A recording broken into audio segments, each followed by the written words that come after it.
इस वक्त एक और बड़ी खबर आपको बता दें, उत्तराखंड के सोनप्रयाग में लैंडस्लाइड की जानकारी सामने आ रही है। सोनप्रयाग के गौरीकुंड मार्ग पर पत्थर गिरे हैं। सोनप्रयाग में पत्थर गिरने के बाद सड़कें बंद हो गई हैं और सड़कों से पत्थर हटाने का काम लगातार जारी है। इन तस्वीरों को आप देखिए।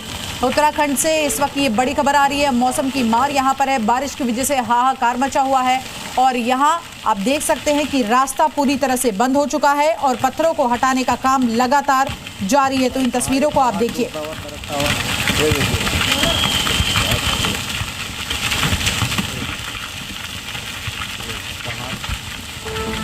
इसी बीच एक और बड़ी खबर आ रही है उत्तराखंड के चमोली से, जहां पर भूस्खलन से नेशनल हाईवे बंद हो गया है।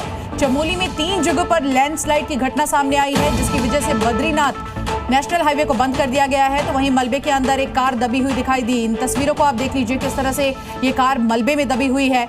हाईवे से मलबे को हटाने का काम लगातार जारी है और ये तस्वीरें आपको इस वक्त हम दिखा रहे हैं नेशनल हाईवे की। तो 2 तस्वीरें इस वक्त आपके सामने। चमोली में लैंडस्लाइड के बाद एक कार मलबे में दबी हुई नजर आई। वहीं नेशनल हाईवे पर आप देख सकते हैं किस तरह से मलबा जमा है। बुलडोजर से इस मलबे को हटाया जा रहा है ताकि जल्द से जल्द इस रास्ते को खोला जाए। और ये तस्वीरें डराती हैं। लैंडस्लाइड की वजह से लगातार आपको बता दें यहाँ पर कई सड़कें जो है वो बंद हो चुकी है। पहाड़ों पर और उसके बाद थोड़ा गोविंद घाट की तरफ है। और अब खबर पहाड़ों में हो रही जानलेवा बारिश की और उससे बिगड़ते हालात की। देखिए, पहाड़ आदमखोर हो गए हैं। लगातार चट्टानें ऊंचाई से गिर रही हैं, जो कभी भी किसी भी हादसे को अंजाम दे सकती है। दरकते पहाड़ कैसे आफत बेहिसाब लेकर आए हैं, एक रिपोर्ट आपको दिखाते हैं। ऐसी बरसी कि पहाड़ दरकने लगे और जमीन पर जमकर बरसने लगे। जरा रुद्रप्रयाग में लगातार हो रही है कुदरत की मार को देखिए। यहाँ पहाड़ों से पत्थरों का प्रहार जारी है। इन दिनों इलाके में महाआफत की बारी है। तो वहीं चमोली में प्रकृति का ऐसा प्रकोप देखने को मिला है कि पहाड़ों से चट्टानें गिरती जा रही हैं, गुजरने वालों के लिए मौत को दावत दे रही है। केदारनाथ में सोनप्रयाग और गौरीकुंड के रास्ते में मैं हूं और ये सबसे बड़ा लैंडस्लाइड का जोन है, जो पिछले साल भी बहुत एक्टिव हुआ था और बहुत परेशानियां हुई थी, बहुत चुनौतियां हुई थी और इस बार भी इसमें सबसे बड़ी चुनौती है। और आप देखिए किस तरह से जेसीबी जो है वो रास्ते को इस समय क्लियर करने की कोशिश कर रही है। केदारनाथ धाम के यात्रा मार्ग में सोनप्रयाग से गौरीकुंड के बीच लगातार पत्थर गिर रहे हैं, जिसे पूरे इलाके में आवाजाही बुरी तरह प्रभावित हो गई है। बड़े बड़े बोल्डर और पत्थरों की वजह से गाड़ियां गौरीकुंड तक नहीं जा पा रही हैं। ऐसे में पुलिस और एसडीआरएफ ने मोर्चा संभाल लिया है। बार बार पत्थर गिरने के बीच यात्रियों को पैदल ही आगे भेजा जा रहा है। एसडीआरएफ और पुलिस रास्ते को देखते हुए लोगों को आगे भेज रही है। फिर से आप देखिए, ये नया भूस्खलन का जोन एक्टिव हुआ है और यहाँ लगातार रुक रुक के पत्थर गिर रहे हैं।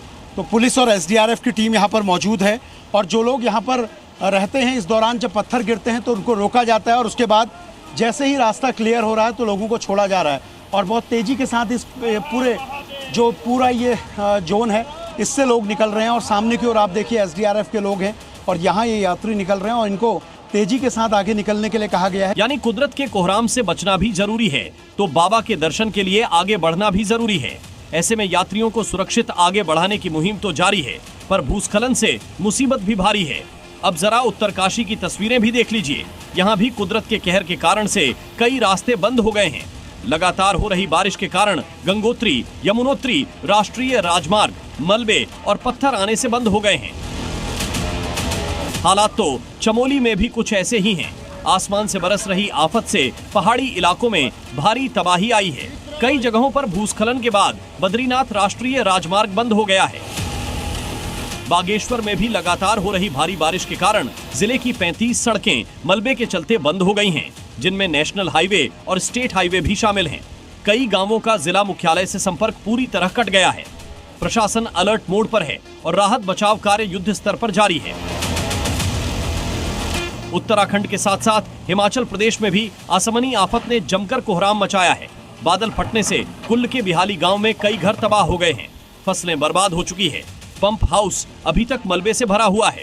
हर तरह तबाही ही तबाही नजर आ रही है। इस जगह पर मैं खड़ा हूं, यहाँ पर कई घर थे जो कि अब पूरी तरीके से तहस नहस हो चुके हैं, जिनका कोई नामो निशान नहीं है, क्योंकि 25 जून की दोपहर को यहाँ सेंज घाटी से कुछ दूरी पर बादल फटता है और जिसका पानी इतनी तेजी से आता है कि सब कुछ अपने साथ बहा करके चला जाता है। ठीक सामने आप देख रहे हैं, यहीं से ही बड़े बड़े पत्थर और पानी का बहाव बहुत सारा यहाँ से आया और इतना सारा पानी का बहाव था कि ये जो एरिया आप देख रहे हैं और यहाँ से लेकर के ऊपर जो कि आप देख रहे हैं कितना एरिया जो है उसने अपनी चपेट में लिया और इसी जगह पर कई घर यहाँ पर बने हुए थे जो कि उसकी चपेट में आ गए और इसी जगह पर ही 3 लोग जो हैं वो अभी भी मिट्टी में दबे हुए हैं। यानी इन पत्थरों ने न सिर्फ धरती का सीना चीरा बल्कि कई जानें भी लील गए। कुदरत के क्रोधकाल से उपजी तबाही की तस्वीरें तो अभी और हैं, पर शायद हालात हर जगह एक से हैं। तेज बारिश हर जगह आई, तबाही लाई, पहाड़ दरके और जानलेवा पत्थर हर जगह बरसे।